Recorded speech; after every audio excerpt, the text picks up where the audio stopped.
the sound, but just, We are. they tell me to start a few minutes before it starts. So you just gotta kind of let people know when they come in the room, you know. Sure. Out to the world. And we're sound. We're. No, I killed the sound. Oh, okay. Obviously, you know, but still, if somebody. Yeah. Want to take bets? Thank you. Okay. 1.5? Wow. I got spider with this.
6 o'clock on Monday, June the 5th, 2017. We'll call to order the Winooski City Council meeting. Ask that everybody please join us for the Pledge of Allegiance, led by Deputy Mayor Brian Corrigan. I pledge allegiance to the flag of the United States of America and to the republic for which it stands, one nation, under God, indivisible, with liberty and justice for all. I want to remind everybody that there's an agenda and also a sign-in sheet in the back. So appreciate you taking the time to sign in on your way in or out. And with that, we'll open up first agenda review. See if there's anything that needs to be adjusted on tonight's agenda. I think we have things pretty stacked up for visitors and content as well. Any questions, concerns from council on the agenda? Nothing. Okay, we'll move forward with the agenda as presented. Now is public comment. This is an opportunity for members of the public to address the council about items that are not on tonight's agenda. Anything that's on someone's mind that is not germane to tonight's agenda items? Going once. Okay, so seeing and hearing none, we will move on to the consent agenda. We have a hefty consent agenda tonight. We have approval of city council minutes of May 15th and 16th, as well as the liquor control from the 15th.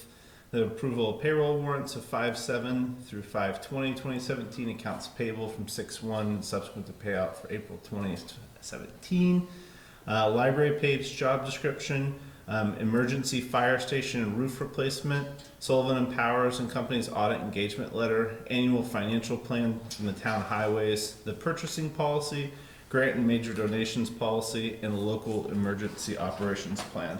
So a number of these items have been reviewed, some of them several times in council over the last 18 months, some of them in terms of their origin. So we decided to try to limit the just typical banter on something that we've discussed ad nauseum in some cases.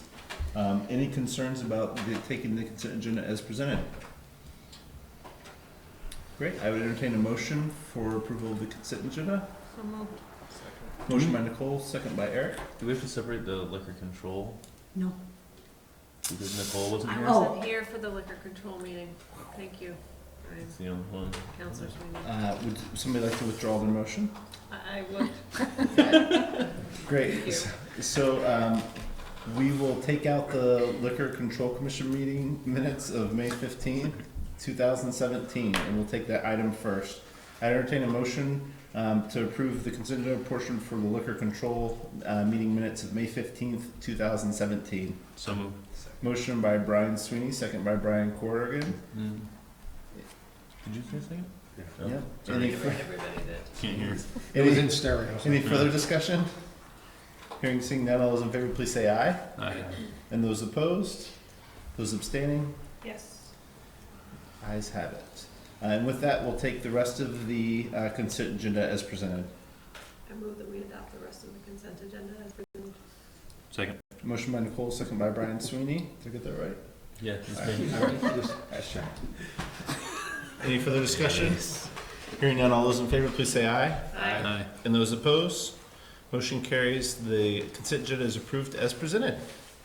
City update. So I have quite a few things for tonight.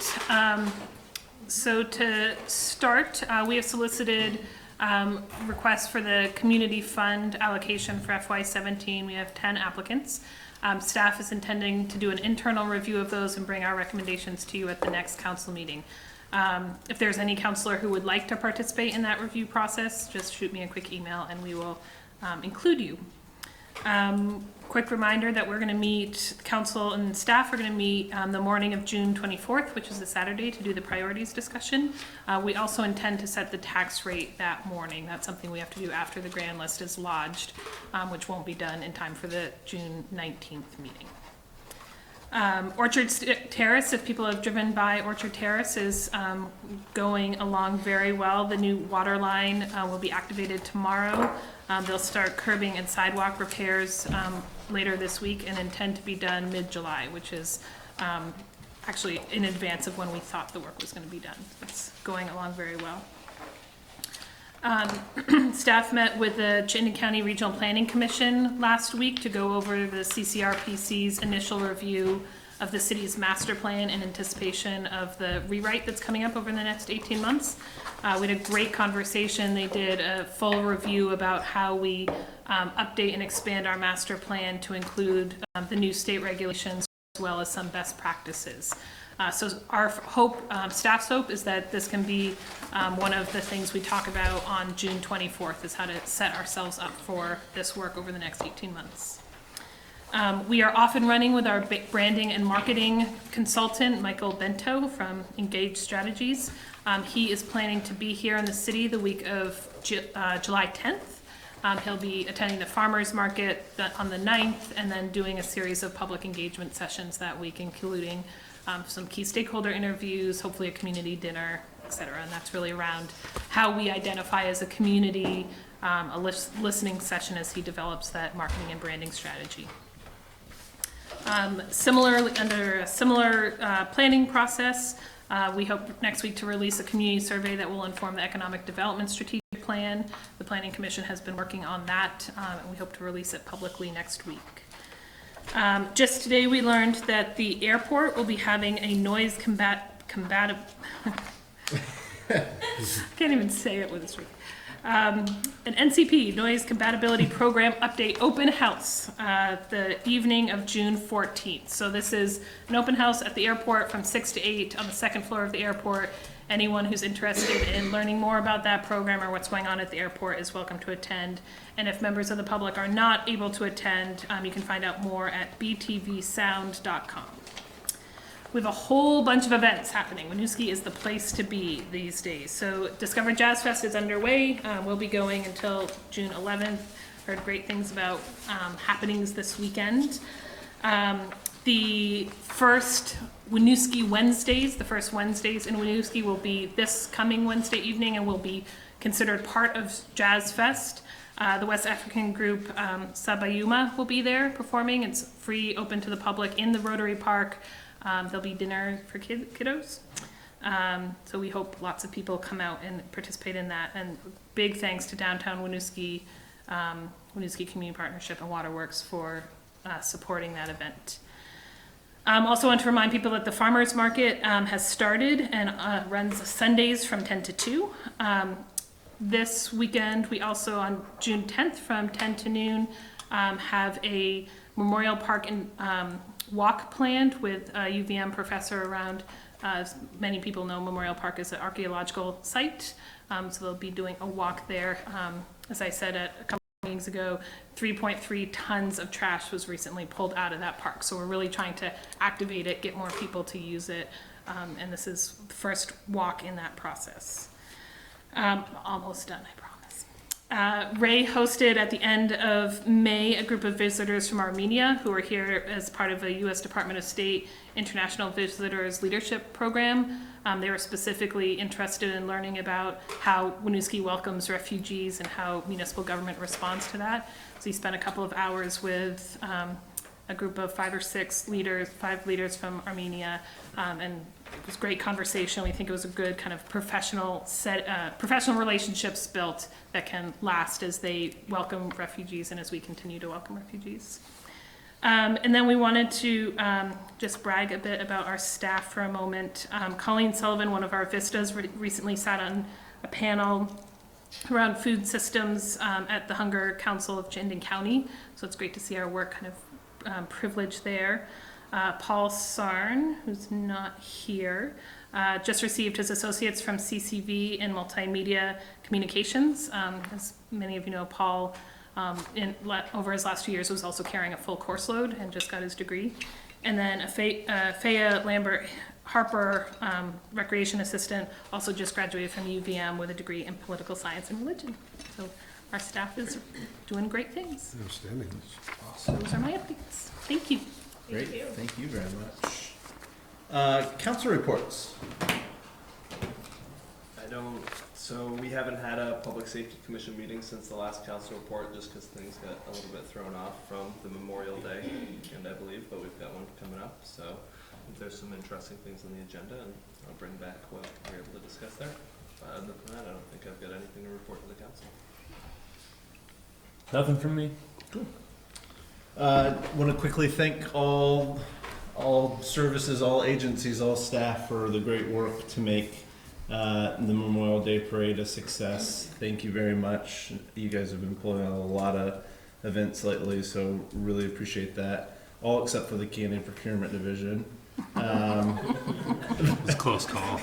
But we got We made that fixed it. up. We made it. We made it.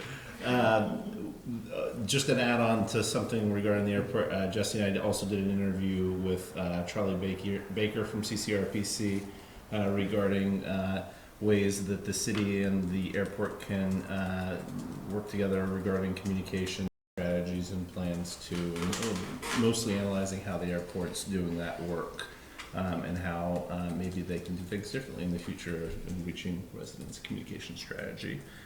Positive meeting and looking forward to seeing that process continue to play out.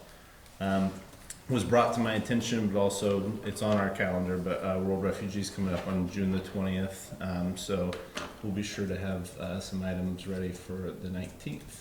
And I think that's all I have. We haven't had a public works meeting, excuse me, since the last council meeting. But I do want to put it out there for the council that the bridge committee meeting started June 1st, and I'm hoping they're not all at 1 o'clock in the afternoon, but that doesn't particularly work for my schedule at work. I'll make the ones that I can, but if there's an alternate on the group that is interested in that work as well, I don't think it would hurt to have a voice out there. So, just putting that out there. Who's organizing that committee? Is it Burlington, or is it? It's Burlington, Yeah. in charge of that. Okay. But, Good, thank you.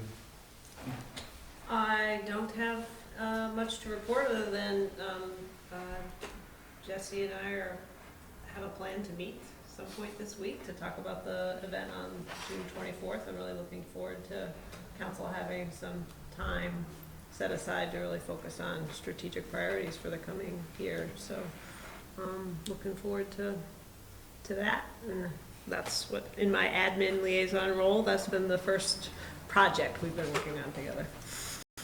Don't sell yourself short. You also met with the treasurer for the first time. Also met with the treasurer for the first time. Thank you. You're welcome. Another good meeting. Great. Anything else from the group? Okay. So seeing and hearing none, we'll move on to regular items. First up tonight, we have approval or appointment of Ted Regula as representative to the CSWD board of the Chittenden Solid Waste District. So Ted has previously served in this role. We hear that he would like to be reappointed, but we have not gotten official confirmation in writing from him. But since we have heard that he is engaged with them and wants to continue to be reappointed, we didn't want to hold that up. So we are asking for you to reappoint him. So I think Ted does Florida. yeah. I'm pretty sure for. I was trying to contact him and I didn't get any answer via email or phone, so I called CSWD and they said that he was in Australia. Yeah. Oh, He's a traveler. so, Okay, great. Yeah, I know he expressed some time back that he was. Yeah, he was the alternate for several years before him too. So it's always made good on that appointment. Any questions, concerns? No. Any questions, concerns from the public? So seeing and hearing none, I turn to entertain a motion for approval of the appointment of Ted Regula as the representative to the Chittenden Solid Waste District Board. so moved. Motion by Brian Corrigan, second by Eric. Any further discussion? Hearing, seeing none, all those in favor, please say aye. Aye. And those opposed, motion carries. Appointment's granted. Item B, approval appointment of Brenda Oakleaf as the alternate to the Chittenden Solid Waste District Board. So Bryn is here.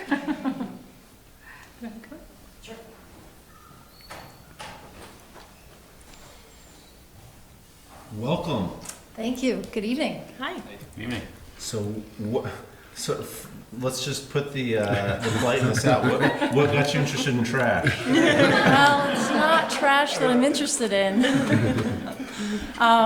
So I've worked as the Agency of Natural Resources for the last 5.5 years, actually within the solid waste management program, and recently changed roles, so I'm no longer within that division. So I feel like I can take on the alternate with CSWD and for the city of Winooski without having to recuse myself of everything. So I've had a history of interest in environmental laws and policies. I am a graduate master's in environmental law and policy from Vermont Law School. I've been a resident of Winooski for last 6 years or so, and want to offer the ability to participate in this alternate role and assist Ted when he's off traveling the world, it sounds like. But I have board experience as well. I was the vice president of the Northeast Recycling Council before I took my new role within the Agency of Natural Resources recently, and have been an active participant with that board for pretty much the same duration of time as I held that position within the solid waste management program. Awesome. Fantastic. You'll get to hear a spirited debate in a couple moments regarding the budget, the district budget, which is always Spirited debate. yeah. No, but seriously, it's really impressive what the district does. I think it's clearly a model in the country, so doing a lot of really exciting things, and with new leadership, and I think it'll be a really interesting time to be a board member. So I hope you find it enjoyable. It will be more than enjoyable Yeah. for me. We really appreciate your willingness to step up. It's also really exciting when anybody volunteers for something like this, but to bring so much expertise to the table is really exciting too. Sure. I'm happy to be considered for the role. Thank you. Yeah. Any questions, friend? Any questions, concerns from the public? Great. So seeing and hearing none, I would entertain a motion for the appointment of Brent Oakleaf as the alternate to the Chittenden Solid Waste District Board. So moved. Second. Motion by Nicole, second by Brian Corrigan. Any further discussion? Hearing and seeing none, all those in favor, please say aye. Aye. And those opposed? Motion carries. Congratulations. Thanks Thank a you lot. so much. Welcome. Appreciate it. Okay, now we'll open up item C, approval for the Chittenden Solid Waste District FY18 budget. And radio silence over there. So you heard a presentation on this at the last meeting from the new executive director? Yeah. This is always a pretty difficult one because you're handed this mammoth budget, which, in a presentation of even 30 minutes or so, it's pretty hard to get your arms totally around. But that is also why we have board designees and folks to report back to us. And can't remember what it was earlier this year, but Ted did come and give us a good report on something that they were doing around recycling and continuation. So I think it's important to rely on their expertise and the time that they've invested in reviewing those items. Absolutely. Yeah, we can take a public comment. I'm sorry, I missed the public comment period. I came in a few minutes late.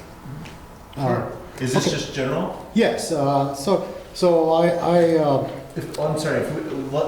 tell you what. Since you missed the public comment period, we'll give you a couple minutes. If we'll just wrap up this item very quickly though, while this is open. Okay?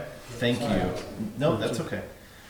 So I guess what I was going to say is it's pretty hard to kind of get into the details of this. But does anybody have any questions or concerns or items we want flagged for our folks? No? Okay. I thought it was a pretty conservative budget based on the discussion and the presentation we had last time, and looking through it, doesn't seem like there's any big surprises out there for Winooski residents in terms of what's being presented and the impact. Sure. Yeah. Okay. Any questions, concerns from the public regarding the CSWD budget? Great. So seeing and hearing none, I entertain a motion to pass along our approval for CSWD FY18 budget. Second. Motion by Eric, second by Brian Sweeney. Any further discussion? Seeing and hearing none, all those in favor, please say aye. Aye. And those opposed? Motion carries. Budget is approved. Okay, so usually we open and close public comment, but I understand you were behind, so usually we try to ask folks to stay at around 3 minutes. So I'll give you a chance to voice your concern. Thank you. My name is Eric Lind. I live at 75 Main Street in Winooski, and I've lived there for almost 30 years now.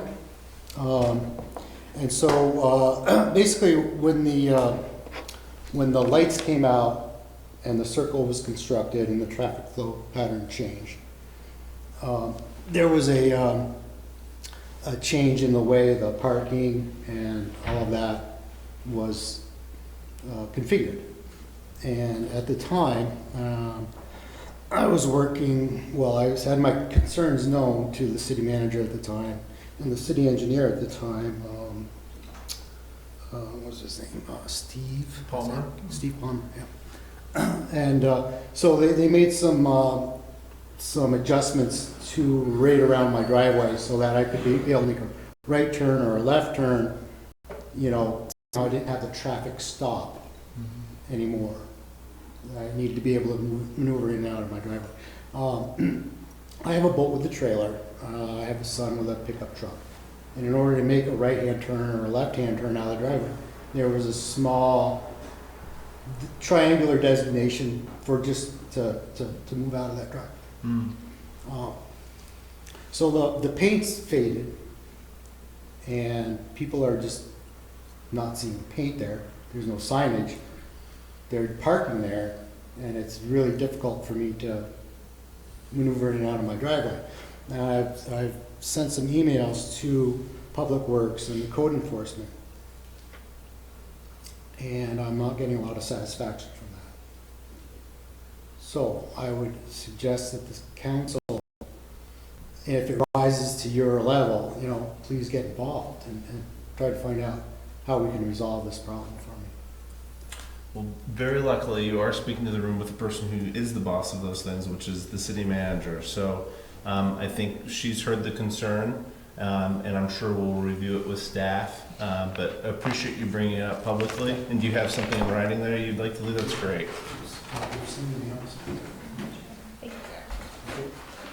Thank you for taking the time to come in and bring the concern. We appreciate it. Thank you. Okay, we're going to pick back up on the agenda and roll with item D, which is proposed approval of FY18 library programs use of reserves.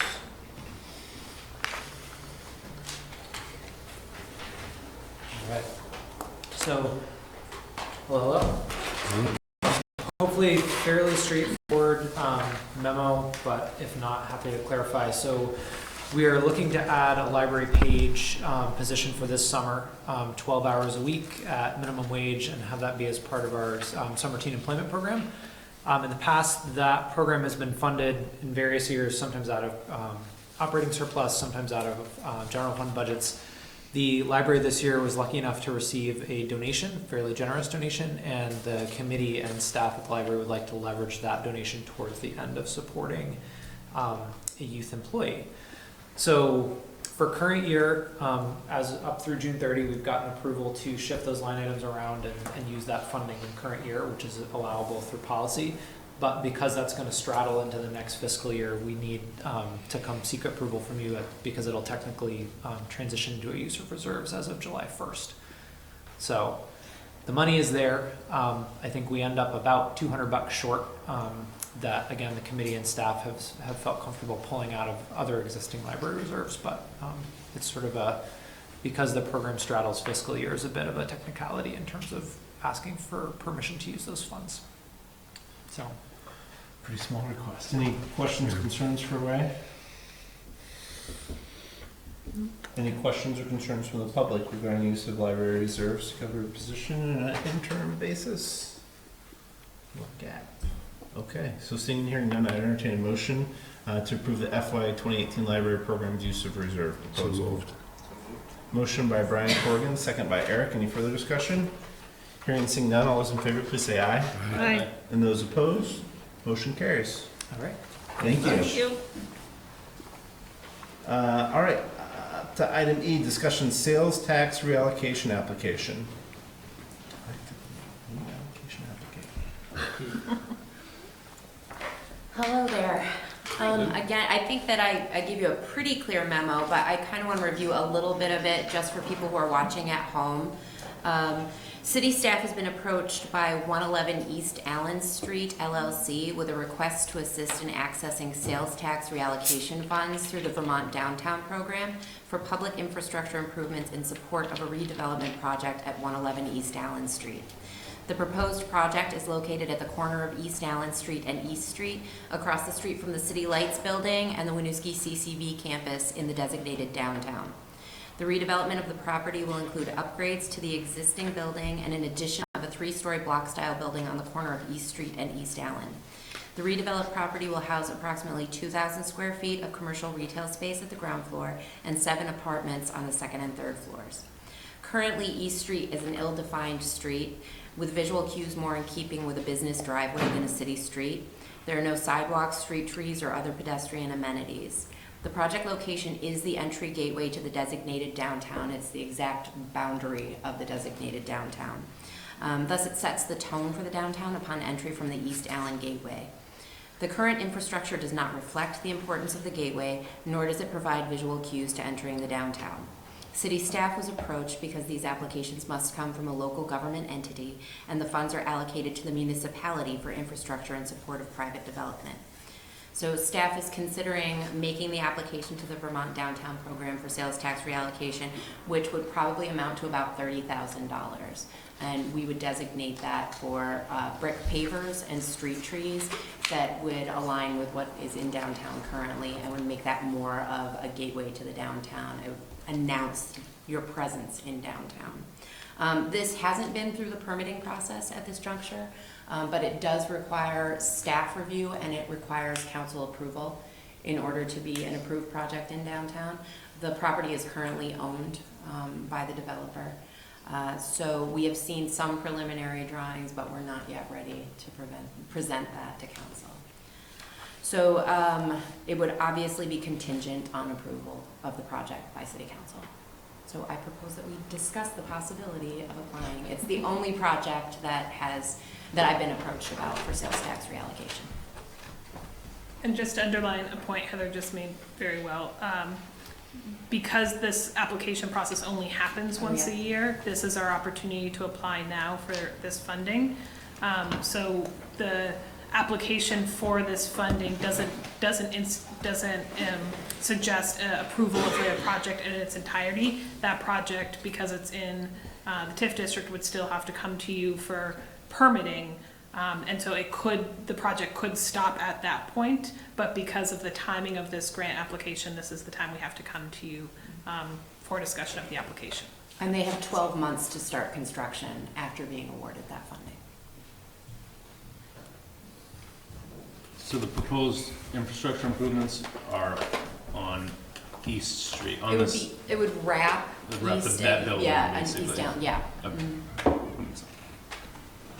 Would it go down I'm sorry. would it go down the full length of East Street, or would it just be?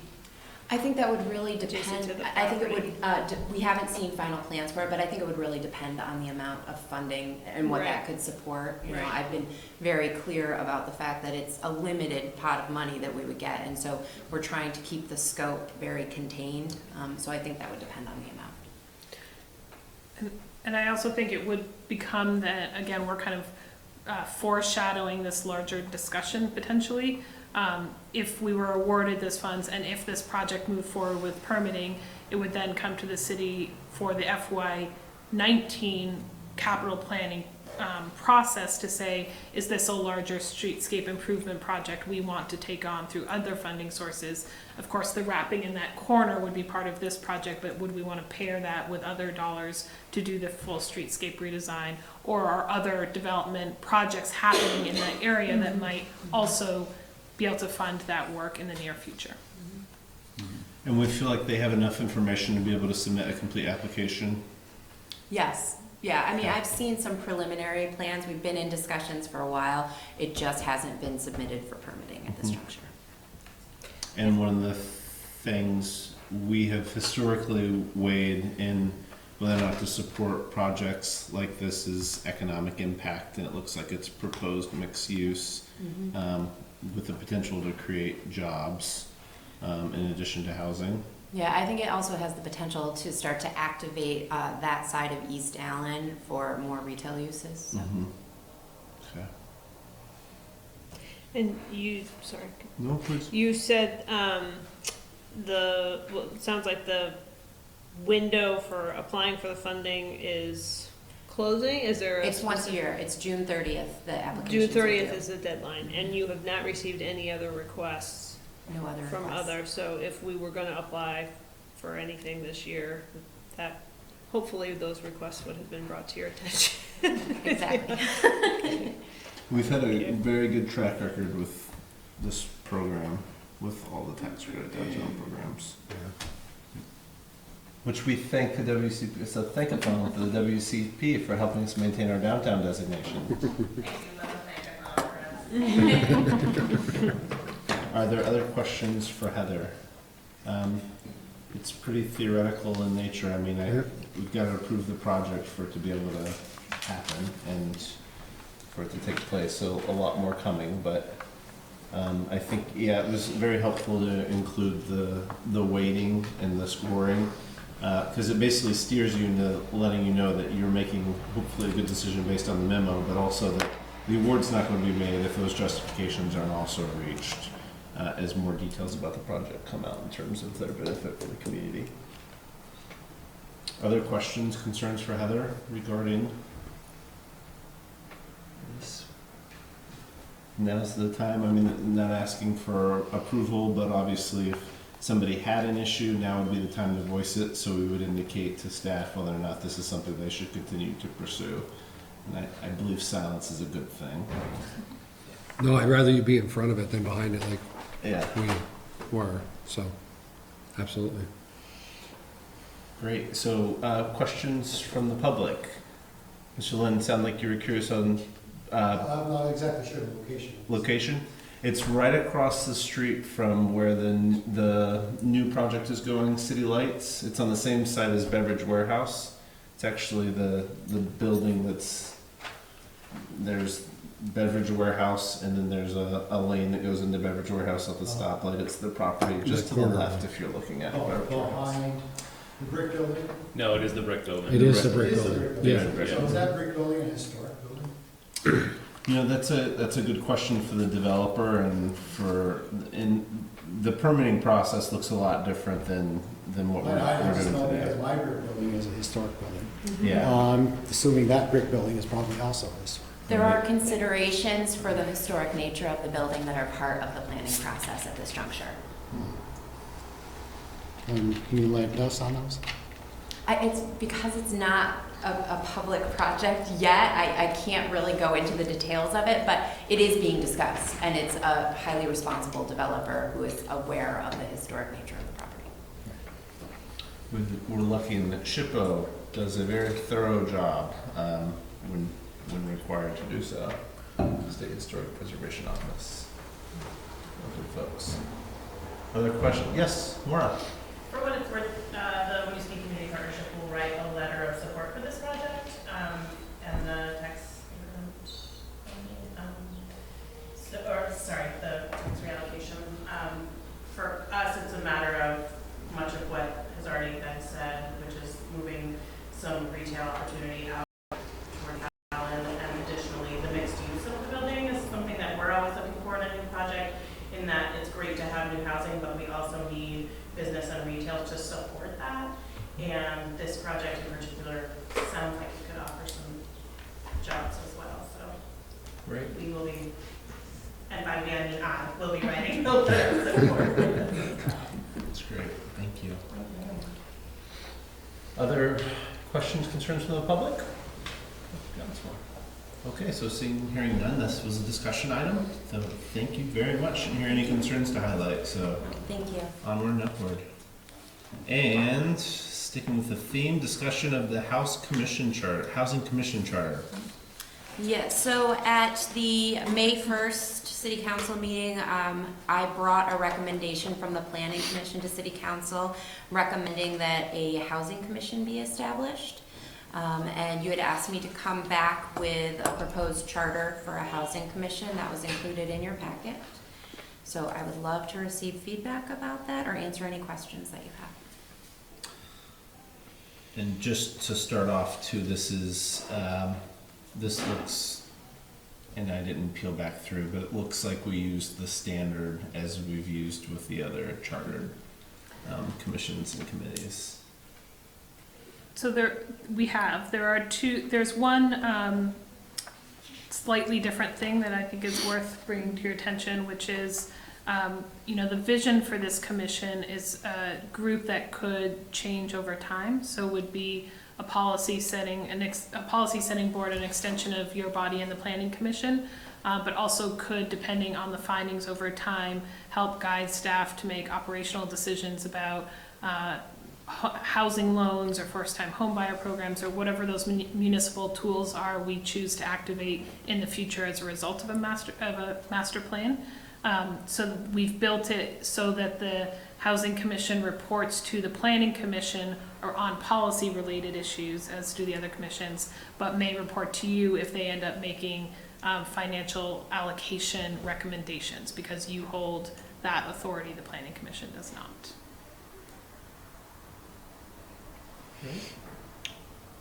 Yeah, so that's a little bit of a nuanced, is it's a standing group that is really, what's created by city council, not by the planning commission, which is,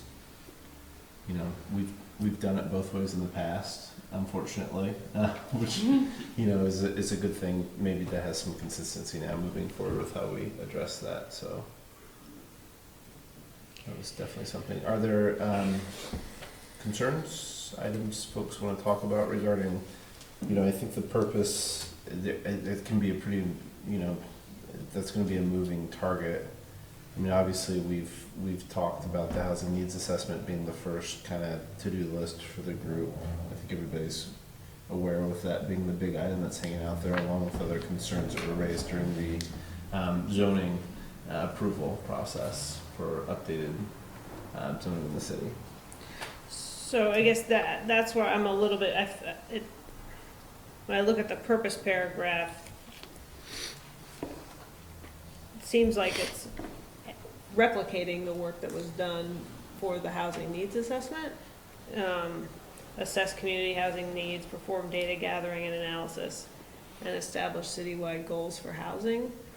I thought we had a pretty comprehensive analysis. Is there, so that's one piece. Is it duplicative, or are there problems with that report that require different?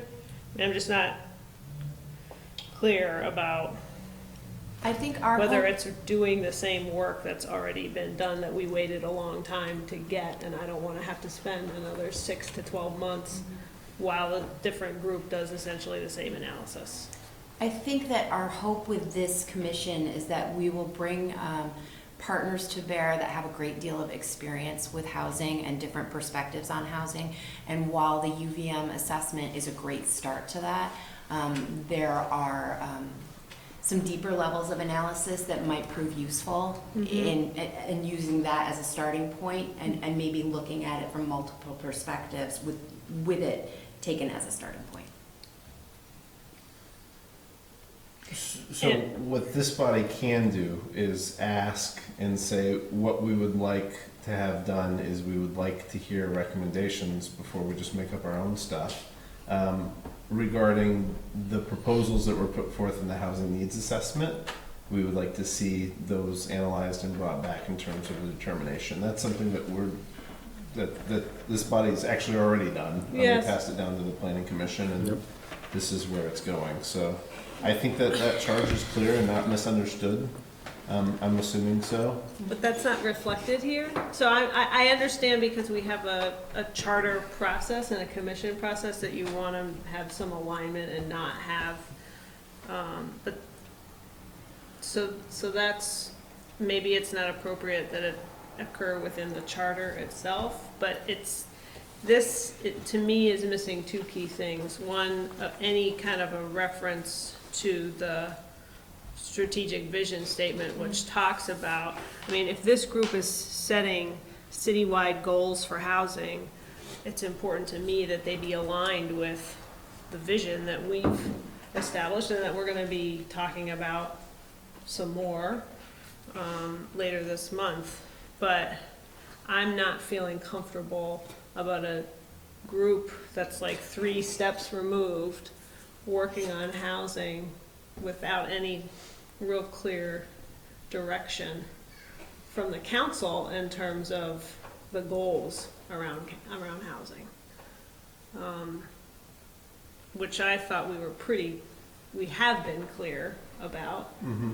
We were pretty clear in our response to that report we got around some areas that we thought were worthy of further examination, and it's just sort of been on hold. And I'm concerned about, I know, having served on now a few commissions, there's a fair amount of startup time, there's a lot of staff support that's necessary. I'm not sure who's gonna apply to serve on a commission like this, you know, so I think we have a great track record in the city of attracting tremendous volunteers to bring their skills. We've just seen an example of that tonight. And it's important to me that we have a really clear, that this be in the context of the bigger conversation that we've been trying to have around housing for the past year. So I think, a couple thoughts. I think the number one, I think this is cookie cutter, and I think it's to create the commission, and I think there can be a risk in getting too specific, because suddenly you want to be able to look at this document again a year from now, 2 years from now, after specific project work is done, that states that it's still relevant and doesn't reference something that's too focused. So I think we need to find a different means of, because I appreciate the concern and understand that it's not in here, and you have very specific outcomes that you'd like to see. I think we jointly do, in that we don't want to see the wheel recreated. We have a report that has specific recommendations, not flimsy things that are backed by data and information and research. So maybe there's a different way of reassuring that that's the work that's going to be done with the group. Reference to the strategic vision, in alignment with the strategic vision makes a lot of sense to me in here, and that would pertain ongoing. Yeah, I think, and that's great, and we won't, that makes perfect sense and is an easy score. I think more appropriately though, we are looking for very specific outcomes that we have not been confusing about in the past, and it has not moved so far. So we want the housing needs assessment analyzed, the recommendations that are in there analyzed while the data is still fresh, while the data is still relevant. And that really has been the chief driver of this being created, in addition to this being one of the recommendations that was there. So, I think we're all hearing that. I don't know if there's something additional that we want to see that somehow in. I mean, I think you can check in on the progress of the group and how it's doing. Yeah, I mean, I appreciate that the Planning Commission has responsibility in this domain, and that it's appropriate that the Housing Commission regularly report to the Planning Commission, but I would want reports to come to this body as well, particularly on the issues that we've asked for more analysis and recommendations, frankly, on not just look at the housing needs assessment, but what do we do?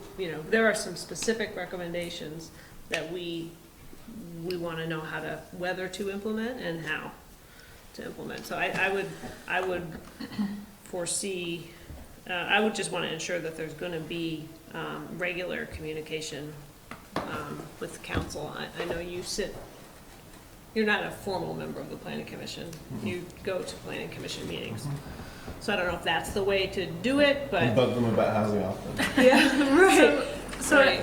I think one of the things that we probably should have foreshadowed a little with this item is that there on the record, there is a series of conversations and recommendations coming out of the staff and the planning commission around reacting to the recommendations in the housing needs assessment. And the first of those was to create this commission to do this work. And that memo and that recommendation is in the record.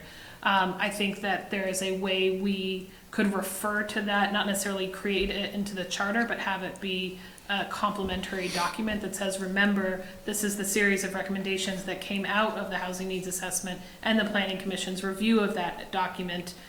This was the first part of that recommendation, but from that, the rest of this work needs to follow.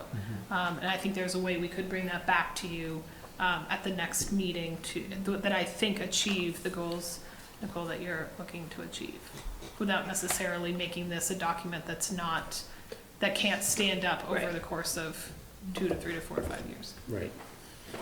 Because I think the concern is I think you're hearing it's kind of an anxious body when it comes to that data, that information, and those recommendations. And we would like this group to play a role in how those decisions are made. Frankly, in absence of that, at some point, we're going to haul those things back and say it's time to make a call on these one way or the other. Because we've had recommendations given to us that we need to have had vetted. And they're coming up on a year in age. So I think that's the message. Should there be a council liaison to the Housing Commission? Would that in some way address the issue? I mean, I think it's up to the Planning Commission to report up to you what recommendations they get from the Housing Commission. Based on statute, that's my understanding of how that functions. But having a council liaison might assist as well. I don't know if the issue is the reporting back part as much as the direction that's going to be given to the folks when it starts. I think it sounds like we want to be honing in on the housing report that we do have, or the housing assessment that we do have, instead of reinventing the wheel. It will get back to us through committees and so on and so forth, but to have it trickle down and then have it start all over again without direction to hone in on what we're supposed to be looking at, I think it could be problematic at that point. With this, this new body that we're creating, see the need for Winooski to retain a housing commission beyond the scope of reviewing those recommendations within the housing study? And so maybe that's where it doesn't make sense to have a specific charge within the charter, but I really do like the idea of a separate document that, that we can pass down from this body saying this is some tasks for this commission to look into. We did something similar with the Finance Committee as well. We did. When that committee was rolled out, so I don't think that's inappropriate for us at all. That hasn't worked out well, but we will Right. do better. We will not reinvent the wheel. No, but I mean, the direction wasn't bad. Right. It just proved difficult to execute. So you guys hearing that? Yeah. Okay. I think okay. And we already gave the planning commission some pretty specific charges on. We did, and the response back was, we're not comfortable. Some of these are policy decisions, not regulatory decisions. So that their essential response was, and you were there to summarize me differently if I'm wrong, but basically we're not comfortable making the call on some of these items that aren't related to the rules that we have passed. Because that's not our lane, that's not what we're geared to do. We'd like somebody to really spend some time thinking about housing as a different level. That was what I took from those conversations. So if this is a policy body, then why are they reporting to the planning Yeah, commission? that's what I was just. Why don't they report to Well, council? the planning commission is the steward of the master plan and also zoning. So it's important that the people who are approving land use regulations in the master plan are the entity that's also understanding how we're approaching something like housing, because they're symbiotic in terms of how they work. So it is pretty important that be the place where it skips through. I mean, that makes sense. Now, So then us giving direction to the planning commission is us allowing them to give direction to this housing commission. So even though we've given it to them and they said we can't handle it, so we're gonna form a commission that can. Us giving them that direction is still giving the housing commission direction, right? Like, Yeah, because, well, so, I don't know. I mean, let's come up with a scenario that makes sense, right? So the planning commission just put forward and we passed a form-based code that allows a totally different level of density than before. If the housing commission read the housing report and came back and said, you know what, we actually think Main Street and the corridor should all be single-family homes with an acre lot each. And that was their recommendation of how to interpret some of that data. That would be problematic, and we would want those two bodies to work together to get on the same page, I think, before it came here. It gives it a chance to work towards that alignment of... I'm not saying to cut the planning commission out. I'm saying that I thought we were talking about giving the housing commission direction, but we already gave the planning commission direction, right? Mm-hmm. And the housing commission reports up to the planning commission. So didn't we already do it? Do we not need to give the housing commission more direction because we already give it to the planning commission? That's what I'm getting at. Like, it seems like we're trying to like get something into this housing commission charter that doesn't necessarily need to be there because we've always already asked the planning commission to do some specific tasks as far as analyzing that data, giving recommendations. How they've decided to do that in accordance with the recommendations from that study are through this housing commission. So I don't know if we need like, more direction to the housing commission, right? Am I making this more confusing than like I feel like it's I think in the past it's the direction you'd have to like go find some minutes. So I would like a document that says here are the council's priorities for this work for the next 6 months or whatever. But it doesn't necessarily need to live in the chart. Right, I Okay. agree that the charter is a document that needs to Gotcha. be pretty general and consistent with the other charters, so we wouldn't be outlining tasks Okay. in a charter. But I think Jesse's suggestion that it be accompanied with a sort of framework for the work makes sense, because then it's very clear. I think Absolutely. And this actually is one of the recommendations from the housing needs assessment, is to create this housing commission. Mhm. So it actually is taking an action from that assessment. Right.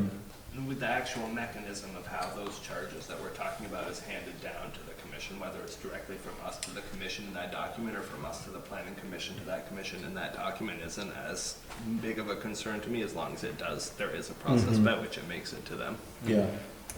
Well, and I think we see an opportunity for improvement in the way commissions are done, where I think that we can be more clear from this level on exactly what we're looking for from commissions on certain items, and we can be more direct in terms of, so that there's not the same level of surprise. Things can flow both ways. It doesn't have to come up. It can also go, you get the idea. Right. So I don't think it's bad at all for the council to be explicit about these are what are, it's not telling them what the outcomes are, it's telling them these are the decisions we would like to see made.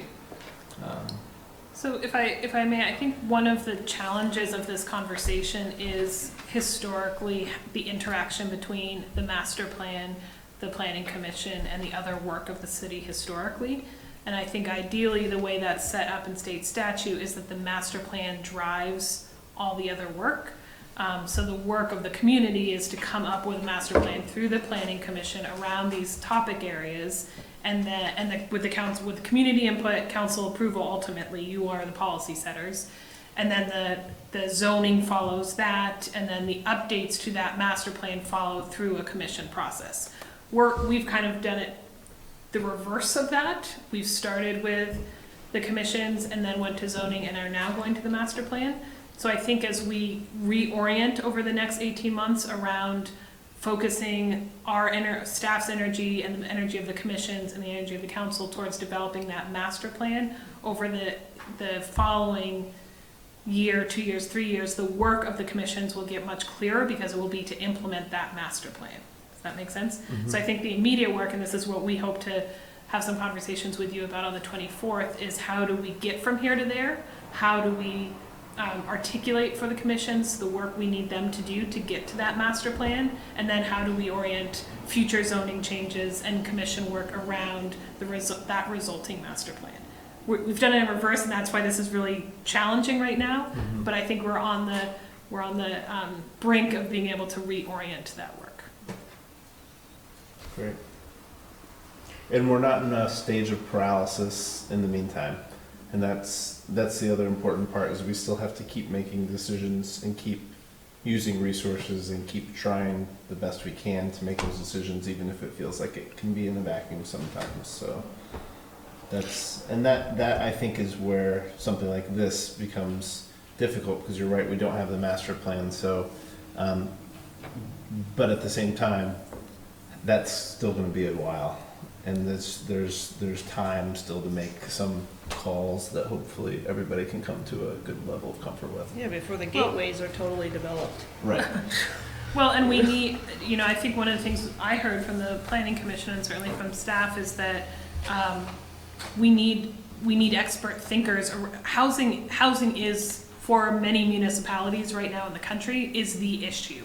It's not something that you can just convene any group of people around to figure out how to set what the right mix of housing is in a community and how to incentivize that. So I think one of the things the Planning Commission was feeling was we need some more expert minds to develop what that looks like, how we implement that strategic vision. So I think it's a good ask, and we have those experts in our community. So we should pull them together to do this work that will become the housing chapter of the master plan, resulting from the housing needs assessment. Housing people. Housing people. I just hope, I do think if it keys off of people having expertise,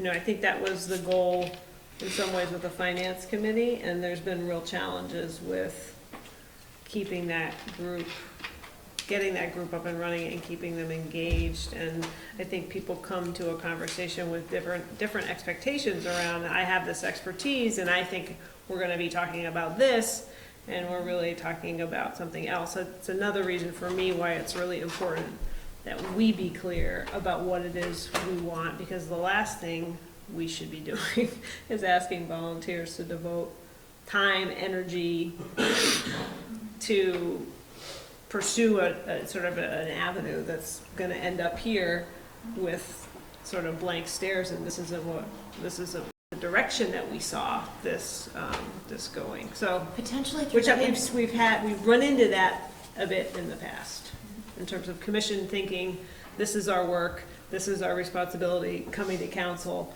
and feeling totally, rebuffed because that's not where this body was at.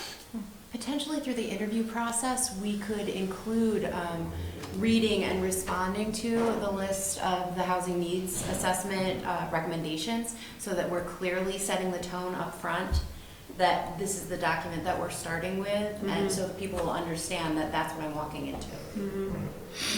Well, I think to your point, the difference is whether it starts in a wonkish fashion that's concerned with educating the entire body and getting them on the complete same page, quite frankly, intellectually and otherwise, versus taking care of the immediate needs that are right in front of us in terms of decisions that have to be made. Because oftentimes in working through those issues, they'll get to those other places and spaces. But it's a finite and directed, it's not the right words, but it's a very pointed thing that we're asking this body to do. I mean, there's an expansive universe out there of housing that could take months and months to study and think about. Let's see, so we have this on as discussion. How was that for feedback? Useful. Very useful. Thank you. Okay. Any other questions, concerns, or comments council want to make? I mean, I think the key is keeping the charter, and it sounds like maybe some additional guidance that we can say that this looks like what the targeted outcomes were. And it's not an effort to micromanage, it's about clarity and interest in making sure everybody's on the same page. Well, they're your policy setting board, so they should certainly be doing what you want them to do.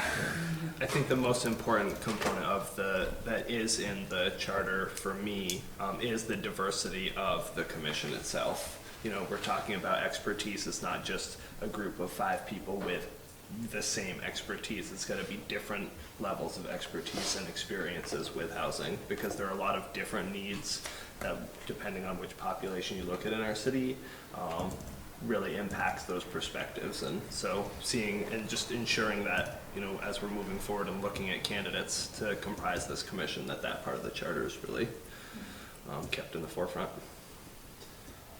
The only other addition I was going to throw in is in the items that folks should have some knowledge of, it would be good if they have some clue about Winooski Housing Authority too. It's the largest landlord in the city. Other comments, questions, good discussion? Yes, from the public. I'm not a very frequent customer here, but anyway, but I'm here to raise my concern, but felt I'd stay. I'm just concerned a little bit about an additional commission and what the resources that would be expended from Winooski taxpayers on an additional commission, or maybe a subcommittee may be more appropriate, or a different sort of organization. So from a cost perspective, it's supporting a conversation that we've been having at the planning commission level. So it's really taking something off the planning commission plate and getting it focused with a group that kind of hones and focuses in. So I'm not sure that this is work that would need to be done and would be required of the planning commission. It would just get done at a different pace and a different time, and frankly, quite honestly, probably more laboriously and over more time if we try to get that body to find time to focus on it. So I'm not sure I see the cost impact from the city perspective. And again, I think the idea from a execution standpoint, where we hope that it serves the taxpayers better, is the group actually really focus. We passed new zoning, and we did so, quite frankly, a little bit behind on the planning side of things. And we allowed things like density, which are great and inspire development that tends to be mixed and affordable and have lots of good characteristics to it. At the same time, when we did so, we all readily admitted that we were going to have to go back and look at these issues, especially around the balance of the type of housing that's being created in the city.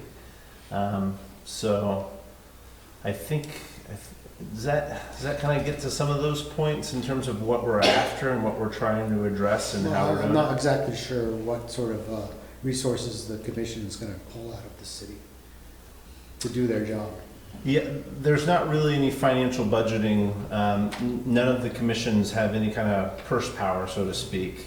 They might make recommendations, but that ultimately goes through the budgeting process. So there's nothing the group can do. We actually work to get the housing needs assessment at no cost, working with Vermont Housing Finance Agency and the University of Vermont. So we've been pretty thrifty there in terms of obtaining information so far. But still getting good data, good information, good recommendations. So they don't have any power to do any kind of spending of any kind. Well, I just think you're suggesting to stay in tune with their commission work is a good idea for the commission, and as well, whatever sort of direction they go in does have an impact on the potential values of homes in the cities. Yeah, and the other nice benefit about it being a chartered commission is it then puts it in a public body. So they will have warned meetings, they will be open meetings, and they will keep minutes and have agendas. So you would be able to look on the website and see when they're going to meet, what they're going to meet about, and then review later what they talked about. So that is an advantage of having them in that format too. Great. Thanks, great questions. Any other questions, concerns from the public? Awesome. Good. All right. Thank you, Heather. Thank you very much. Thank you. Okay. Now for the real show. Oh, no, actually. Approval of item G, approval of the tax increment finance district use of reserve, city lights, sidewalk improvements. So this was the item we added at the last council meeting. So I've included in this packet a full memo and all all the information presented. So this was the request of the use of TIF reserve funds to install pavers and sidewalk improvements around 106 East Allen Street, which is the City Lights project. So as you may remember from the last meeting, this was approved with a concrete sidewalk in 2016. That's not up to the downtown standards. We want to be sure to maintain those standards, as it is that entry point, as Heather talked about earlier, with the opposite side of the street. So between code enforcement and public works and the developer and myself, we came up with this solution where the developer includes the funds he was going to include in constructing the sidewalk, matched with the reserve funds to get this higher level of design. We're concerned that we don't want to set the precedent of allowing concrete sidewalks. They are significantly cheaper as indicated, but don't maintain that downtown aesthetic. So at the last meeting, I asked you to consider allocating between $35,000 and $60,000 of TIF reserves for this purpose. Since that point, quotes have been received by the developer, and the exact dollar figure has come in at not to exceed $36,593 of reserve funds. That does include a contingency that will not be spent if it's not used on the project. We will solely reimburse for invoiced work. But we think this is a good solution to maintain the project schedule and get the downtown aesthetic, maintain the downtown aesthetic that we want to see in that gateway. An equitable solution to an issue that popped up from our oversight. One other thing, you did ask me at the last meeting to look at what the projected tax revenues for this parcel would be. So again, this is in the TIF district, so those revenues are going to repay the debt. It's currently not in our financial models, so it will be in addition to the revenues we're already projecting. The grand list for this has not been lodged yet, but some back of the envelope calculations look like it will be between $25,000 and $35,000 a year in municipal tax revenue. So again, that will be going to pay off the debt, but you can see that it will repay that reserve within a year and a half. And enough disclaimers to be safe that nobody will ever be upset if it's less than $25,000. Well done. Other questions, concerns for Jesse on this item? I think we covered it pretty in depth last time in terms of the why. Questions, concerns? Questions or concerns from the public? Okay. So seeing and hearing none, I entertain a motion for the approval of use of reserves for City Lights sidewalk improvements from the tax increment financing district. So moved. Second. Motion by Brian Horgan, second by Eric. Any further discussion? Hearing and seeing none, all those in favor, please say aye. Aye. Aye. And those opposed, motion carries. Thank you. Yes. We have item H, approval of the Community Justice Center grant amendment. So I'm going to invite Eli up to talk about the next two items. Welcome. Emaciate the chief. Yeah. Hey guys. Hey, Hello. How are you? Wanted to introduce Michelle O'Donnell. Hello, Michelle. She's our reentry coordinator and victim advocate. No, mix that up. What? Volunteer coordinator and victim advocate. Oh, what did I say? He said reentry coordinator. Outstanding. That's Awesome. you. Off to a great start. Welcome. Thank you. Yeah. How long have you been at the gig? Since November. Awesome. Excellent. Thank you for coming. Thanks for your work. Yeah. I've been volunteering at CJC for a couple of years, so excited to do more. So, what I hope you have in front of you is the grant amendment, which states that we received $130,000 from the Department of Corrections. That is, I'm definitely thankful for that money, which will allow us to continue to run the programs that we do and staff the people that we do. However, that is a marked decrease from years past. I've expressed that to the Department of Corrections, and they've allowed us to keep the extra money that was from FY17 as a rollover, to carry that forward, coupled with the money that the PD gives us for Patty's position. So that brings us up to a level which is sustainable for the Justice Center, for staff and for programs and services. That's great news. Yeah. This is not always, the base grant's not always good news. That's correct, yeah. But congratulations, because I'm sure that that's a testament that you all have worked very hard to show the need and the efficacy of the program, so. Thank you. That says a lot about the work that you guys did in the preparation for the submission. Thank you. The work couldn't be done without Michelle, Camille, and definitely Angela keeping everything straight for me, so thank you. All right, anybody want to turn down free money? No. Not any day, no. Okay. I only had to shave a bit from training and travel and offender services, but very minimal compared to other places. So yeah, unfortunate. So Eli will go through the full budget presentation next. Really, Yes. what this grant amendment is just the acceptance of the DOC grant continuation from the original FY15 budget through FY18. Right. When you say it's markedly lower than it was in previous year, what's been the previous? About 155. 155. Okay. Yeah. Okay. Thank you. You're welcome. Yeah, that's given the state and the national climate, the DOC is erring on the side of caution, I would say, or being financially conservative. So I get that. This is coming earlier than usual, is it not? Isn't it usually? Well, I just got word of this about 2 weeks ago, so not really. Okay. Yeah, I've had several emails and calls to Derek, the executive grant manager, basically, and so we just got word of this, so we just signed this a week and a half ago. Right. Yeah, so I would have liked it sooner to kind of plan our budget accordingly. But is this contingent on the state's FY18 budget? Yes. Which is not done yet, probably? We have written confirmation Yeah. from DOC for this amount. Okay. Right. We have not yet received the grant amendment. Right. Yeah. So I don't think it's one of the things on the table. Right, of Right, course. right. Right. Everybody outside of education's already assuming that stuff is good to go. Yeah. Don't assume. Don't assume anything. People are doing.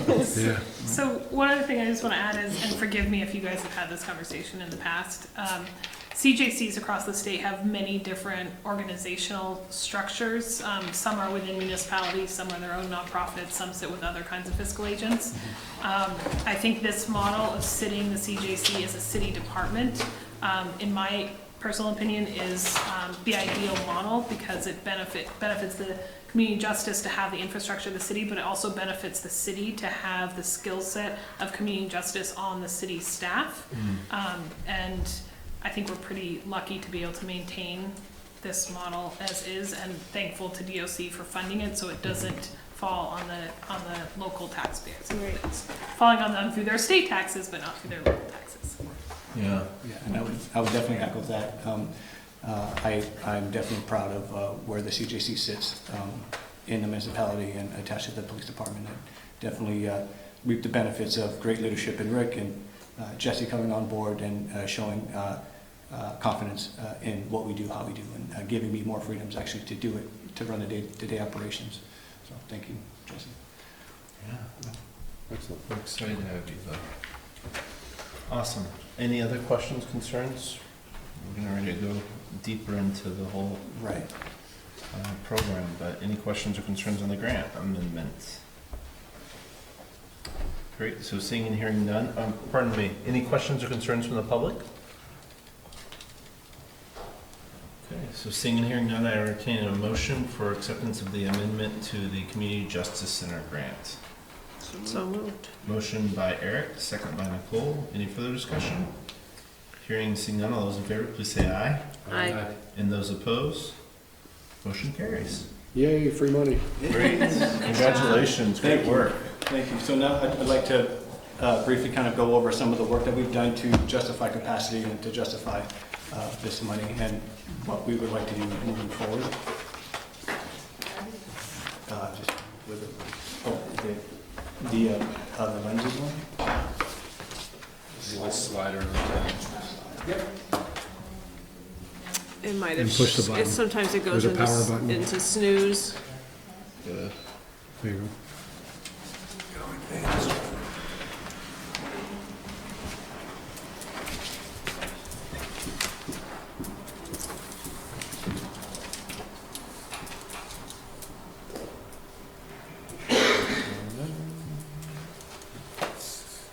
It's a coming.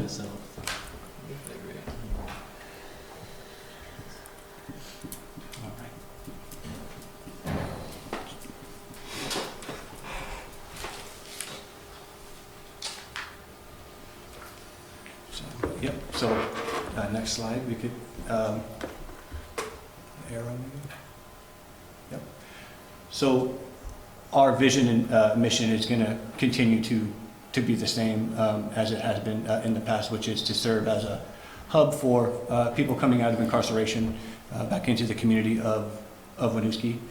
We're going to continue to provide services to ex-offenders, which will reduce barriers and stress and hopefully lead to more pro-social behavior. We will continue to facilitate various programs working with and doing with ex-offenders and victims throughout the whole continuum or spectrum of criminal justice. We will continue to work collaboratively with all CJCs, but specifically the 4 in Chittenden County and other supportive agencies, whether that be housing or mental health or substance abuse agencies, to push restorative practices forward in all the work that we do. To the best of my knowledge, we are still going to be here, which in this location, which acts as a hub or connective tissue, as it were, to Burlington, Essex, and Colchester.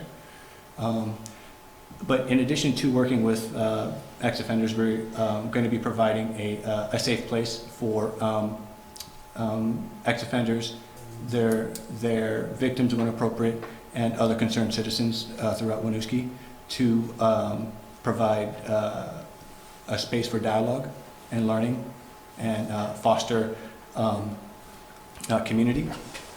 We're going to do that through informal meetings or activities, as well as more structured meetings or dinners and things of that nature. We've done that historically, and we're going to continue to do that. So some of the accomplishments that we were fortunate enough to have is hiring Camille and Michelle to the CJC. Camille takes over, like I fumbled on. She takes over actually my old position, which is Reentry. She's actually at the O'Brien Center right now facilitating a COSA circle, which, as you guys might remember, is a mentoring program that wraps around a core member or ex-offender of a high-risk, high-need sort, as well as conscious-minded, civic-minded volunteers. And we're also able to have hired Michelle, which does our volunteer outreach and victim work.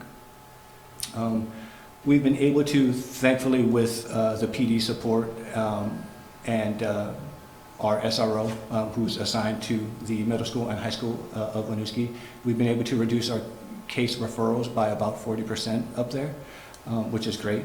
Sergeant Solomon has done a great job making connections, bonding with school staff, admin, and upper leadership management with the superintendent, Sean, and Leon Wheeler, the principal.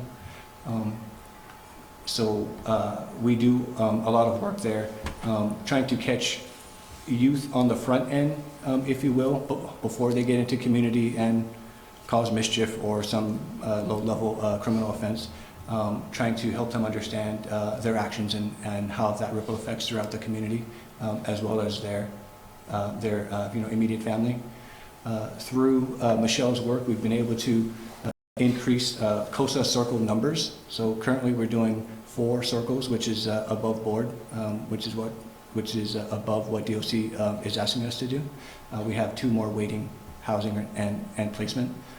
Then Camille is running those circles, and also is doing reentry work, which is working with sex offenders who don't rise to the level of COSA. We have increased our community outreach with stakeholders, whether that be Winooski Housing Authority, Howard Center, Centerpoint, the Dismiss House. We just went a few days ago to Dismiss and had a dinner with them. Had Jesse attended, Rick attended, as well as Camille and myself, and we just cooked dinner for them, broke bread with them, heard their stories, heard their trials and tribulations, and offered whatever help we can to them, and it really resonated with all of us. We have hosted and facilitated various trainings, statewide COSA trainings here in this location, as well as ORS trainings, which is a offshoot or branch of motivational interviewing, and we teach that to various volunteers coming through panels and COSA. And so also we've had the fortune of being able to partner with and tag along with, in some degrees, the police department.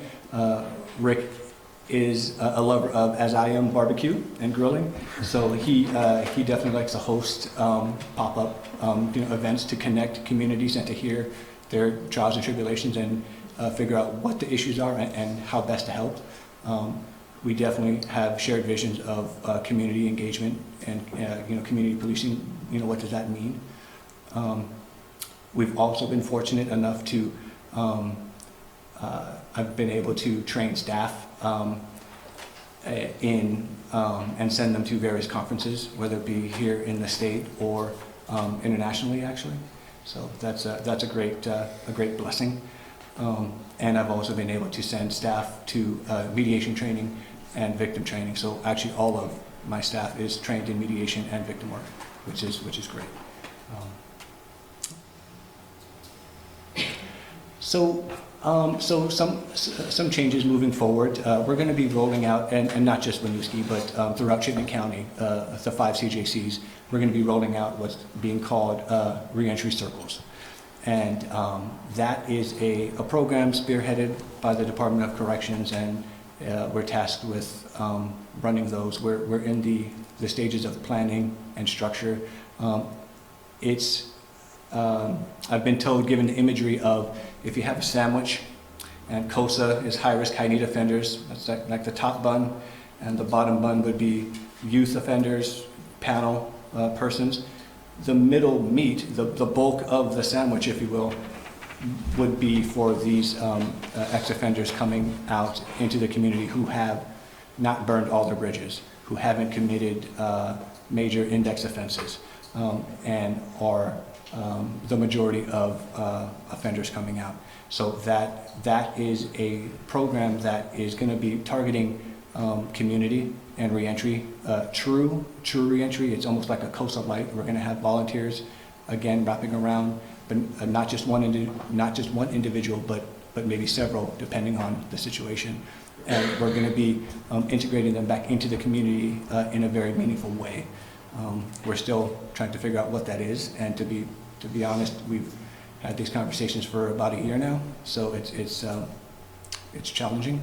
But that's the direction that DOC and most CJCs are moving towards, is trying to really fully integrate offenders back into the community, making them engaged in the communities where they live, and we're going to be part of that.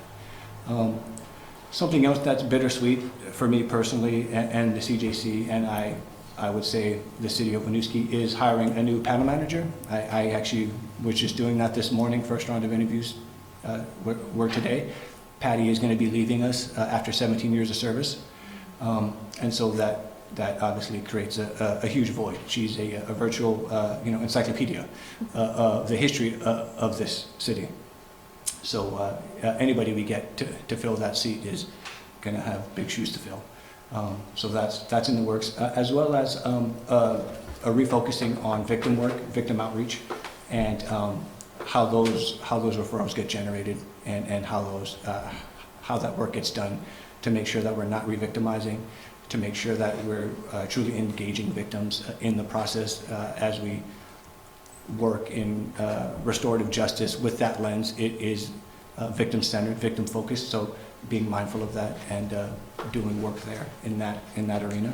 And then also, exploring new ways to address this, opiate crisis. I know there was a meeting here some weeks ago of other stakeholders about addressing that as well, and I definitely want to be a part of that in some form or fashion. Most of the men, typically men that we see coming through, have some type of substance abuse issue, so definitely trying to get a handle around that in some really meaningful way. And so here's some of the budget, or the budget that we were just talking about. As you can see, we have the intergovernmental, the 11,817, which is coming from the PD. The 153 is a combination of the 130 that we were given, as well as the 23,000 of carryover, which totals 165. And you can see to the left there where it says other, normally what we have gotten in the past is about 153, 155. If I could, in the source of the intergovernmental, is that PD General or is that JAG? I believe it's general, Okay. right? Yeah. And so these are some of the expenses that the CJC generates. You can see most of it is salary and staff. With the hiring of 2 new employees, I furnished and had to buy computers and phones and things of that nature.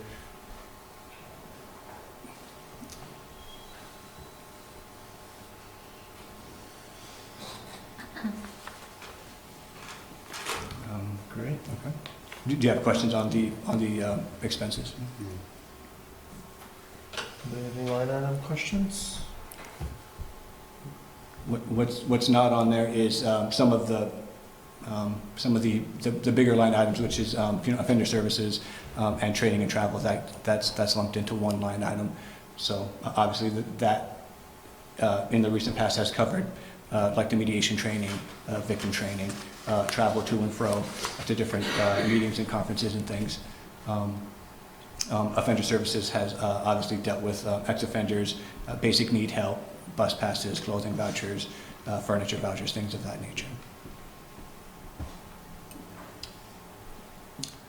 And then challenges moving forward for FY18 is going to be the implementation of these Reentry Circles countywide. And then for myself personally is exploring other funding streams that I can tap into. I appreciate DOC backing us financially. However, that's just one revenue. That's just one stream. So to have all of my eggs in one basket, it's not maybe the smartest business choice. So I feel it's up to myself to look for other grants that could be available to us. I just received an email about an RFP for a reentry program that I want to look into. So just trying to get creative so we're not solely reliant on DOC state money. Then lastly, just trying to find a balance. As I've told Jesse and Rick, my first priority is to the city, to the citizens and city of Winooski. Kind of 1A is DOC because they fund us. But with this work comes a lot of extra work that really, truth be told, isn't funded. So a lot of work at court, they're talking about passing off truancy cases to us. We're not going to get money for those cases, so where does that work come from? My staff is amazing, but my staff is also part-time. So, I worry about, overloading and burnout. So just trying to, be a better juggler, if you will, to make sure everybody's needs are met. That's it. That's what I got. Comments, questions, concerns? It's, a year and a couple months for you? Yeah, I'd say a year and a half, maybe. I mean, I was interim before, so, yeah. It's been awesome to watch. Well, thanks, I man. really appreciate the work you do, but I mean, But I stand on the shoulders and I stand with leadership here. Rick's been amazing. He's let me do as I need to do. I've been very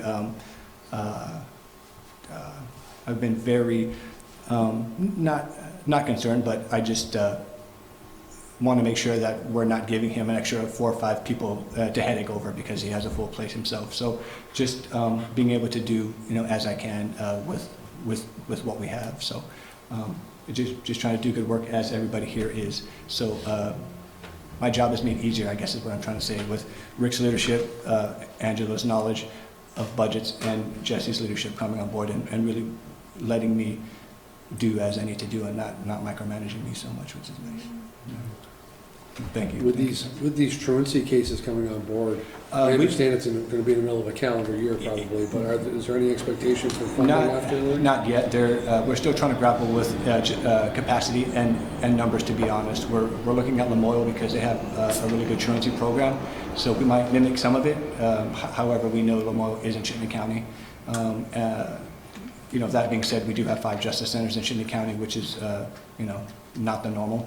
So spreading that workload out, I'm hoping it can be manageable. I'm cautiously optimistic that it can be manageable. And then there's also other work with the Network of Vermont, trainings and things. So, yeah, just a lot of fun times. Fun times. Other questions? I just have a question about the revenue. So for FY 17. Yep. And the other revenue line budgeted was 155, but it looks like it's coming in higher. Was that at 195? Was it a new grant or an unexpected? That was I believe that was leftover money from the past director and her benefit package. Oh, okay. So I was able to use that money in a very limited, focused way. I couldn't hire full-time staff because it was just cost prohibitive. And it's not sustainable, Right. that dollar amount. So I was left with a couple of options of how to use that money. I was trying to future plan with knowing that my staff is great, but a bit new to the arena. I wanted to set them up with training, and so I did that through mediation and victim work, as well as I wanted to expose them to other practitioners throughout the country, and in one isolated case, internationally. I wanted them to see what other people are doing, how and why they're doing it, and what we could bring back from that and put into practice here to whatever degree. So I made the conscious choice of using that money for those ends. Staff development activities. Excuse me? For staff development activities. Yes, that's correct. Yeah. Yep. Yeah. Thank you. Welcome. Other questions, concerns? Thank you for all your work. Any questions, concerns from the public? You guys do amazing work. Absolutely. It's such an amazing program and such a great point of pride for a community our size to be able to have something like this housed is really exciting and cutting edge, and it's awesome. Thank you. I definitely feel the same. I don't want to go anywhere. Thank you. Thank you. That's not allowed. Thank you for what you do. Thank you guys. Thank you for supporting us. Thank you for doing what you do. We appreciate it. I hope you get a lot of good applications. Yeah. Thank you. Patty's position will be tough to fill. The only thing I'm a little concerned about is your board is becoming a collection of retired council. That's correct. You're right. Yeah, it's somewhat of a hard sell, and you're right. You're right with Sally and Mike, and you're right. Yeah. When we get put out the pasture, that's where we all go. That's an awesome way to stay engaged though and keep giving back. So That's right. That's correct. Thank you. Thank you. Thank you very much. Okay, we have item J, discussion information technology policy. So this is a very exciting item. So this is one, policy being recommended because it's best practice, but two was an audit finding for us this year. So a policy that the auditor suggested we have in place, information technology policy. It's very simple as far as policies go, and needed, as I said, for the audit. So basically it says we use technology in a variety of forms. If people are going to use technology as part of their professional work, they are to do so in appropriate manners for city business, it's city property, etc. We will develop procedures around this. One of the things it does outline is the use of a technology committee in the absence of having an IT person on staff. We are making those decisions by committee. So that's primarily at this point Angela, Ray, and myself having those conversations. As I said, it's pretty basic, but we want to bring it before you before the end of the fiscal year, as it was referenced in the audit. There's been 3 cases in Chittenden County of money being wired from a town, 2 cases, and one of a town giving a bunch of personal information from people away from scams. So it's great to see us taking steps to safeguard against that, even though I understand this is the policy level and procedurally there's a lot more detail to it. So it's a wild world out there. I mean, I think this guides it for us from our perspective, so it's great to see. Any other questions, comments, concerns from council? No. Questions, concerns, comments from the public? Great, this is a oh yes, please. Kelsey, this isn't related to the WCP. I work for a security company, an information security company. I didn't know. So I guess I'm just curious, given that you're making this, if it has anything about informing staff about the potential, sorry, my words, the scam policies and, you know, some of our, not trying to hop in my business, some of our work relates to teaching folks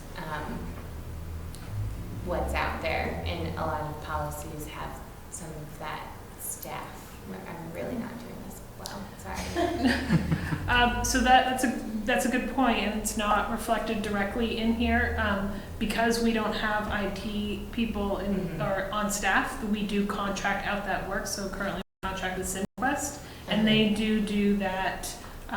Informing us of viruses that are present. They check, they back up our systems, they provide security needed for public safety. So we do have those, some of those measures in place. We certainly probably could do more on the staff training aspects.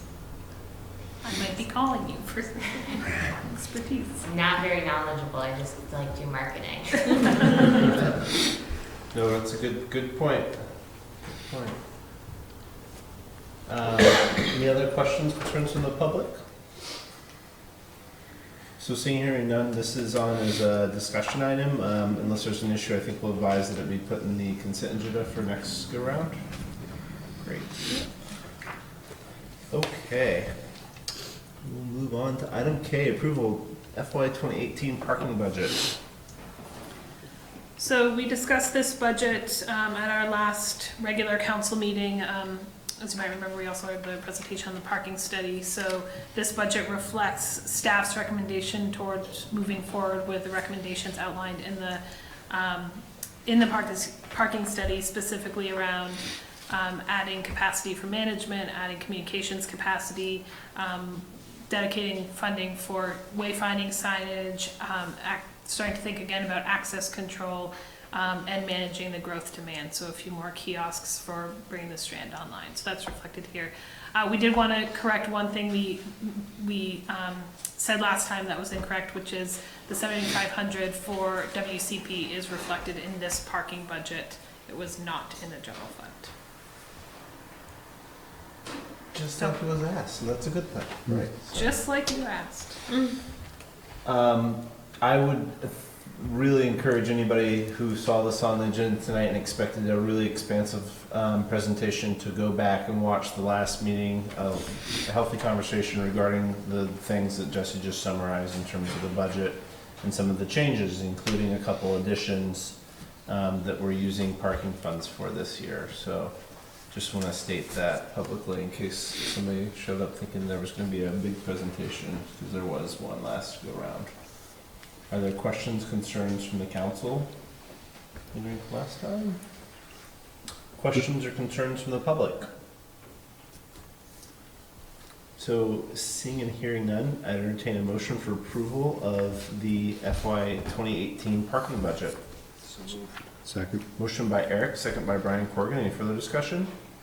Hearing and seeing none, all those in favor, please say aye. Aye. And those opposed? Motion carries. Item L, FY 2018, that's right. FY 18 Community Development Budget. So again, as Heather's coming up, this is the budget as presented last time. The significant changes as staff put together as we did lower the revenues into this repayment of this note to the city to $300,000 as opposed to $400,000 to maintain the TIF budget. And it covers, again, capacity for Heather, communications capacity, et cetera, and capacity for master plan facilitation. Questions, concerns for Heather and for Jesse, for Angela? This is the tiniest budget I've ever seen. Unfortunately, it's not the tiniest one that I've ever seen. Well, it is twice the size of the one you had last year, right? Started with. That's right. That's right. Last year's was tiny. It's not a long read, though. No. Questions or concerns from council? No. Again, I would entertain or ask anybody at home to check back in the last meeting where you can find a detailed presentation with data or information regarding how the budget's being expended and the sources of revenue. Questions, concerns from the public? Great, so seeing and hearing none, I would entertain a motion for approval of the 2018 Community Development Budget. So moved. Motion by Nicole, second by Brian Corrigan. Any further discussion? Hearing, seeing none, all those in favor, please say aye. Aye. And those opposed, motion carries. Thank you so much. Thank you. FY 2018 Tax Increment Financing District Budget. So again, as presented last time, as I just noted, we decreased the payout of the CDC note to $300,000. We also doubled the appropriation for legal expenses based on actual usage last year. So that went from $20,000 appropriation in prior years to $40,000 in this budget. I will note at the Downtown Association meeting last week, they also doubled their legal budget. So heads up. Just a way of saying hello. Any other questions or concerns from council regarding the TIF district budget? Any questions or concerns from the public? Okay, so seeing and hearing none, I entertain a motion for approval of the TIF district budget as proposed. So moved. Second. Motion by Nicole, second by Eric. Any further discussion? Hearing, seeing none, all those in favor, please say aye. Aye. And those opposed, motion carries. The next contentious issue, approval of the appointment of Jesse Baker to Joint Survey Committee.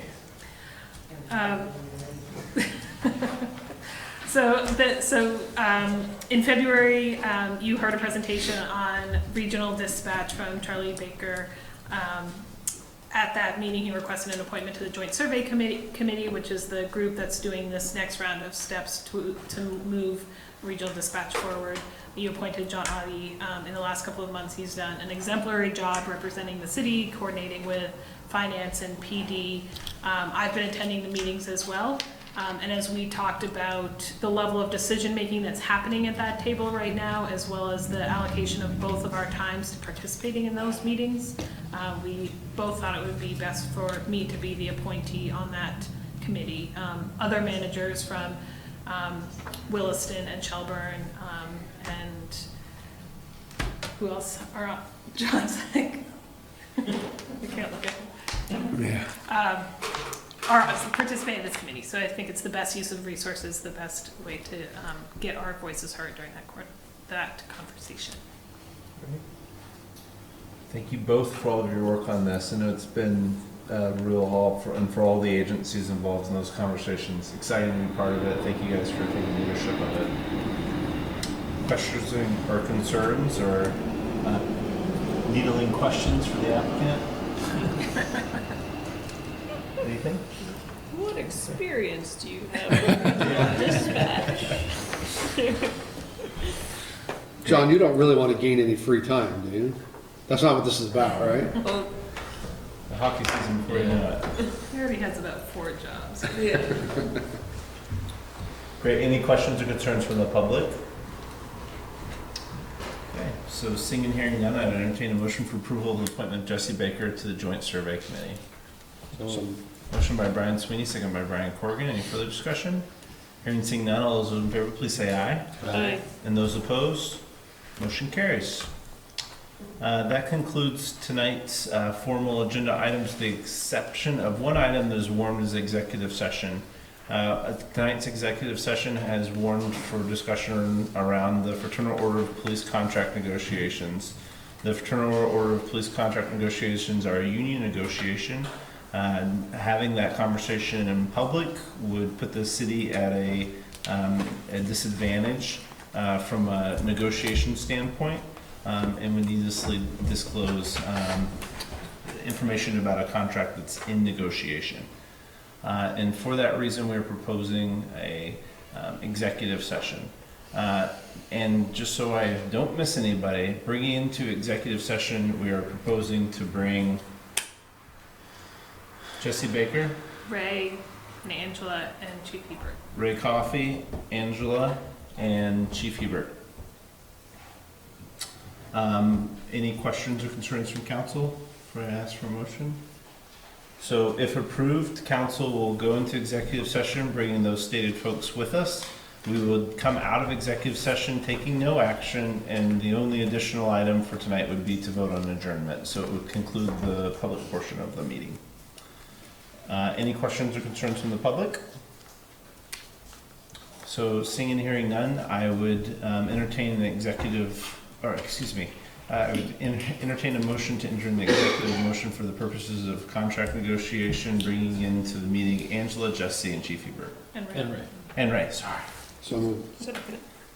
Motion by Brian Corrigan, second by Nicole. Any further discussion? Hearing and seeing none, all those in favor, please say aye. Aye. All those opposed? Motion carries. We will enter an executive session.